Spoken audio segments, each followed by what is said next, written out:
بسم الله الرحمن الرحيم الحمد لله والصلاة والسلام على رسول الله وعلى آله وأصحابه ومن تمسك بهديهم إلى يوم الدين.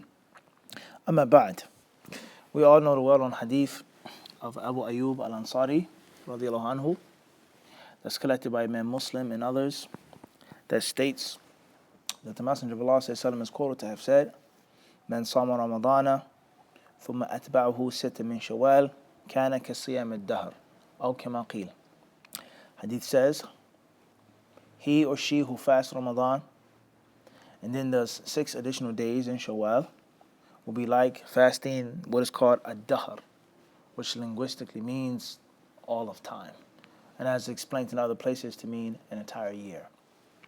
The hadith tells us that Abu Ayyub al-Ansari narrated, those who fast Ramadan and then do 6 additional days in Shawwal will have this enormous reward. Now, we're not going to get into the technicalities and the discrepancies regarding this hadith, which are many.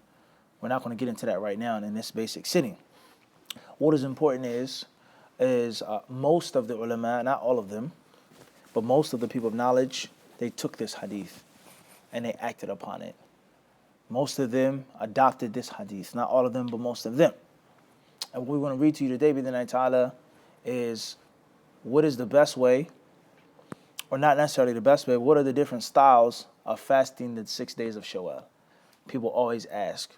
And they also ask different branches, subsidiary issues, such as a mincing woman. She has days to make up from Ramadan. Can she make up the days in Shawwal? Can she do the additional 6 days before the day she missed in Ramadan? Or even worse than that, a breastfeeding woman who missed the entire month of Ramadan. She didn't fast at all. Or a pregnant woman that didn't fast no days in Ramadan. Can she now do 6 days in Shawwal first, then do the Ramadan? Because obviously she can make up Ramadan what? Anytime. Any month. But the Shawwal is only Shawwal. Or is it permissible for her to make up the days, the entire month of Ramadan in Shawwal, and then delay the 6 days of Shawwal in the next month? All right? These are all issues that pertain to this hadith. What's important for those who have fasted Ramadan the entire month, or we could say Safraz most of Ramadan, because they're men who traveled, men who are sick, men who are warriors, men who are lifeguards, or any other reason which allowed them to what? Fast. Break their fast. Which allowed them to what? Break their fast. Everybody understand this? So they allowed to make up, or they allowed us to do the 6 additional days before the month of Shawwal. Khairan, inshallah. So therefore we have, the first issue is the hadith itself, and the second issue is acting upon the hadith. All right? So Ibn Rajab, rahimahullah, he says, وَأَمَّا الَّذِينَ اسْتَحَبُّوا صِيَامَهَا فَاخْتَلَفُوا فِي صِفَةِ صِيَامِهَا عَلَى ثَلَاثَةِ أَقْوَالٍ. As far as those who did adopt that we are to take this hadith and the days should be fasted, then there are 3 main ways, or 3 different styles over which they differ, which is best to do, how to do them exactly. أحدها, the first, أنه يستحب صيامها من أول الشهر متتابعة وقول الشافعي وابن المبارك. The first view is that the 6 days should be done in the beginning of the month of Shawwal, consecutively. Knock them out all at once. Naam? Knock them what? All at once. Like you're bowling, you have a strike, all of the pins what? Go down. All of them fall. Everybody clear on this? Example, to get them done in the beginning, it's 2 different things now. Why we mention a bowling example? It's a wisdom, to make it extremely clear. We have 2 things now. The first is what, Talib? Fasting in the beginning of the Nope. Is the knock what? Or let's say 3 things we have. We have in the beginning of Shawwal. Secondly is what? Consecutively. And thirdly is? Or just we have 2 things, like I said in the first time. It's to do it in the beginning of Shawwal and do what? All together. Because some can do 1 day in the beginning of the month, and then wait 3 days, and then wait a week, and then wait 2 weeks. But it's going to do all 6 days when? In the beginning of Shawwal. Everybody clear on this? And this was the opinion of Imam Shafi'i and also Abdullah ibn al-Mubarak. They held the view that you should do it what? Like this, in the beginning of the month, all what? All together, don't split them up. خير إن شاء الله. والثاني أنه لا فرق بين أن يتابعها أو يفرقها من الشهر كله وهما سواء هو قول وكيع وأحمد. The second is the madhab of Imam Waki' ibn al-Jarrah and also Imam Ahmad. And as we said, many classes, many lessons, there weren't just what? Four. There were not just what? Four Imams. So many others who came before the four Imams, who came after the four Imams, and who lived what? Aywa, of the four Imams. And from them is Abdullah ibn al-Mubarak and Waki' ibn al-Jarrah. Abdullah ibn al-Mubarak, he was considered to be the chief of the Persians, the lands of Persia, the ulama, the righteous, knowledgeable scholars of Persia. He was the head of that land during his time. And Waki' ibn al-Jarrah was from the great ulama of Kufa in Iraq. Khairan, inshallah. And obviously we know Waki', he was a student of Sufyan al-Thawri. He was a student of what? Sufyan al-Thawri. And Waki' was also a teacher of? طيب, moving forward. He says, والثالث أنه لا يصام عقيب يوم الفطر فإنها أيام أكل وشرب ولكن يصام 3 أيام قبل أيام البيض أو بعدها وهذا قول معمر وعبد الرزاق ويروى عن عطاء حتى روي عنه أنه كره لمن عليه صيام من قضاء رمضان أن يصومه ثم يصله بصيام تطوع وأمر بالفصل بينهما هو قول شاذ وأكثر العلماء على أنه لا يكره صيام من ثاني يوم الفطر إلى آخره.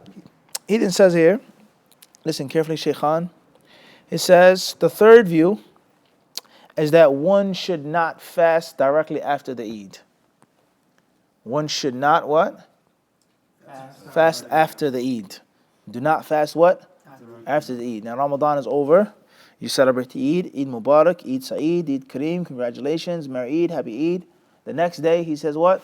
These people, they say don't fast, still wait. They said because the days of the Eid are considered to be days of eating and drinking. That's very interesting. Whereas Eid al-Fitr is not like Eid Adha. But obviously these people, they have the understanding and the concept that Eid al-Fitr is technically not just one day, but it's actually 3 days.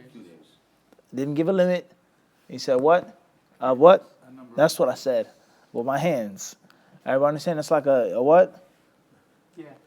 Of time, in which is like chill. This is very important to understand because they never made it a restriction. They didn't say 3 days, 2 days a week. They said what? Ayyam al-Eid. Days of the Eid. Everybody understand? Let me just stop and think about this. Okay, you worked very hard on Ramadan. You were in the masjid every night, i'tikaf, tarawih, salat, suhoor, preparing food, doing this, right? Tayyib, you go Eid, you see your family.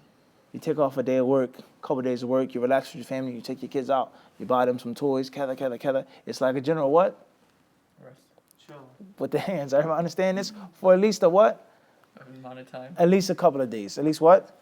Everybody a couple of days. Everybody clear on this? And not to just, they're saying not to just jump right back onto the what? Fasting. Onto the horse. Not to jump right back onto the what? Onto the horse. Let it rest. Everybody understand this? It then says, however, listen very carefully, that one should fast 3 days either before or after the white days, which you asked about. The white days also called the white what? Nights. What are the white nights? What are the white days? In actuality, they're days because you don't fast at nighttime. But the moon only comes out during the night to everyone's eyes. Only Allah knows who can see the moon in the daytime. Everybody clear on this? So he says, these people of the third view, they say fast either 3 days before or 3 days what? After the white days. Tayyib? Everybody understand this? In which the moon is full. Tayyib. Now what are the white days of the white nights? The white days of the white nights are the 13th, 14th, and 15th of the Hijri calendar. Everybody understand this? Now the question is it also the 13th, 14th, and 15th of the Gregorian calendar? Al-Muhim is when it's what? Full moon, those 3 nights during the Hijri calendar. Now in order for you to know when the white nights or white days are during the Hijri calendar, you also have to know what? The Gregorian calendar? The Hijri calendar? The moon and the moon sighting. And this is one of the points that we brought up in our workshop of the contradiction of the people who say you can't use what? Calculation. You have to look for the moon. But during the rest of the other 11 months of the year, they don't what?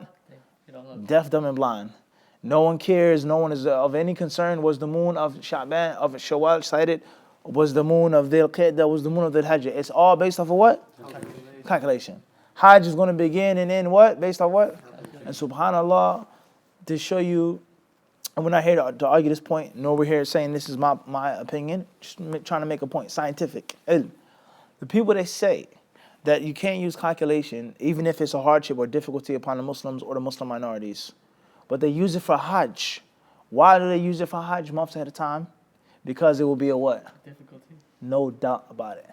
If the people had to buy their tickets, the shots, the hotels, was the moon sighted? Turkey says yes, South Africa says no, Saudi says maybe. Then there will be what? Difficulty. Hardship with regards to what? Hajj. Hajj. With regards to the Hajj. And it will be a logistic nightmare. So here we see that they use that wisdom for Hajj, but in Ramadan they say what? Out the window. And that obviously in a scientific argument, Talib, is what? Invalid. Invalid. Can't do that. You can't play chess and checkers at the same time. Either you're going to play checkers or what? Chess. They're two different games. You can't mix and match apples and oranges. And we explained this. Now, khairan inshallah. Moving forward. So therefore, the 3 days or the 3 nights that are considered white when the moon is full, you're going to need to know the Hijri calendar. Yani meaning the days. That's what I mean by calendar. Whether you look for it or depend upon the blessed, your calculation, that's, everybody understand this? But not Ramadan. Khairan inshallah. He says here, and just for a further benefit, because you asked me about the Shaykhan, most of the ulama, the Hanafis, the Shafi'is, also the Hanabila as well, if my memory serves me correctly, they hold the view that what's meant by fasting 3 days out of each month, the recommendation of fasting 3 days out of each month, Abu Dharr radiallahu anhu, the Prophet he narrated the Prophet told him to fast 3 days out of each month, and other companions as well. Now, they say that what's meant by fasting 3 days out of each month is what? These days. We have 2 concepts now, which most people, they say it's recommended to fast what? 3 days out of each month. And then they also say it's also recommended to fast the white days or the white nights. Those ulama, they say that those 3 recommended days are the White nights. white nights themselves. Alright, clear on this? You're doing it what? Together. Everybody got this or not? Khairan inshallah. So they held the view 3 days before after the white nights. So this madhab, they would say it's best to fast Shawwal when? The 6 days of Shawwal when? 3 days. They would say the what? 10th, 11th, and 12th of Shawwal. Or the 16th, 17th, or the 18th of Shawwal. Everybody got this? And not directly what? After the Eid. Not directly what? After the Eid. طيب. Ibn Rajab rahimahullah says, وَهَذَا قَوْلُ مَعْمَرُ وَعَبْدُ الرَّزَّاقِ. And this was the view of Imam Ma'mar ibn Rashid al-Basri, okay, who was from the teachers of Abd al-Razzaq al-San'ani, who was from the teachers of Imam Ahmed. Ma'mar died in the year 150 of the Hijrah. He's the great alim of Yemen. Once again, there was imams what? And after the 4 imams. It wasn't just secluded to just 4 madhabs. He says also Abdul Razzaq, as we mentioned as well. Abdul Ma'mar, al-Basri. Abu Urwa al-Basri. Abdul Razzaq is Yemeni, San'ani. He says, وَيُرْوَى عَنْ عَطَاء. And some say that Ata ibn Abi Rabah, the great disciple of Ibn Abbas, he disliked for those to, he says, لِمَنْ عَلَيْهِ الصِّيَامِ مِنْ قَضَاء Ramadan. Those who had to make up days after Ramadan, not to do it right after Ramadan. He says, don't do this. And then do it directly with the recommended days. But give it a what? A break. And not to make the fard like the what? The nafil. The fard like the what? Not the nafil. To give it some space. Khairan inshallah. He then says here, another very interesting point, moving forward, summarizing it. He says, وَأَمَّا صِيَامُ شَوَّالْ كُلِّهِ. He says, as far as fasting the entire month of Shawwal, what's the ruling on that? And is it recommended to fast what? The whole month of Shawwal and not just 6 days. We'll leave that bidnillahi ta'ala for your imagination until the next time Allah brings us together. Walhamdulillahi Rabbil Alameen.